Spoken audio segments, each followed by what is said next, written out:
The year is 1775. Tension hangs heavy in the air. Colonies, once loyal to the British crown, now bristle with discontent. The spark of revolution, ignited by cries of no taxation without representation, threatens to erupt into a full-blown wildfire. The colonists, a diverse group bound by a common desire for liberty, find themselves on the brink of war. Farmers, merchants, blacksmiths, ordinary men transformed into reluctant revolutionaries. They are ill-equipped, untested, yet resolute in their pursuit of freedom. Across the Atlantic, King George III, unyielding in his authority, views the colonists' defiance as treason. He dispatches British troops, a formidable force, to quell the rebellion and reassert control. The stage is set for a confrontation that will shape the destiny of a nation. The fate of the American colonies hangs in the balance. Will they succumb to the might of the British Empire, or will they rise to seize their independence? Boston, Massachusetts becomes a powder keg of unrest.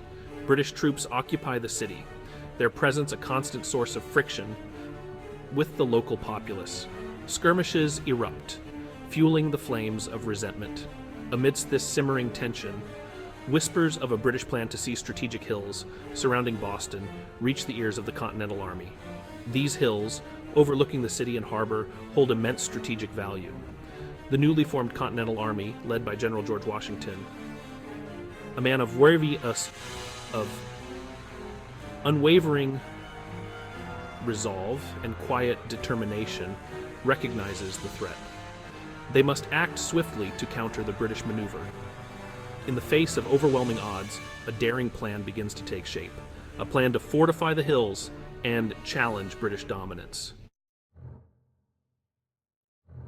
Under the cover of darkness, on the night of June 16, 1775, a contingent of Colonial militiamen silently marches towards Breed's Hill, a rise overlooking Boston Harbor. Armed with muskets, shovels, and unwavering determination, they begin constructing a rudimentary fortification. Throughout the night, they labor tirelessly. The rhythmic clang of shovels against the earth, a testament to their commitment. By daybreak, a crude yet formidable redoubt stands atop Breed's Hill, a defiant symbol of colonial resistance. The British, awakened by the sight of the newly erected fortification, immediately grasp the strategic implications. They will not tolerate this audacious challenge to their authority. General William Howe, a seasoned British commander, prepares his troops for an assault. He anticipates a swift victory, confident in the superior training and firepower of his redcoats. The morning sun casts long shadows as British troops, resplendent in their crimson uniforms, advance towards Breed's Hill. The rhythmic beat of drums and the shrill sound of fifes fill the air, a prelude to battle. Colonial militiamen, commanded by William Prescott, a Massachusetts farmer turned soldier, nervously await the British onslaught. "Don't fire until you see the whites of their eyes," Prescott famously instructs his men, emphasizing the need for accuracy and conservation of ammunition. Wave after wave of British soldiers surge towards the colonial lines, their muskets blazing. The air fills with the deafening roar of cannon fire and the acrid smell of gunpowder. Twice, the British assault is repulsed, their ranks decimated by the withering fire of the colonial militiamen. However, their superior numbers and relentless determination begin to take their toll. Ammunition runs low and the colonial defenses begin to crumble.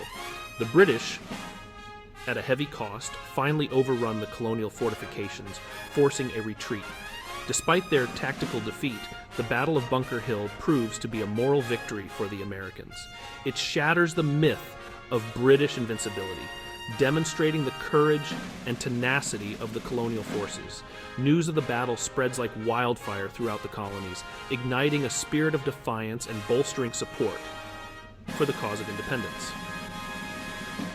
The Battle of Bunker Hill, though a British victory on paper, serves as a turning point in the American Revolution. It emboldens the Continental Army and convinces many colonists that independence is worth fighting for, no matter the cost. No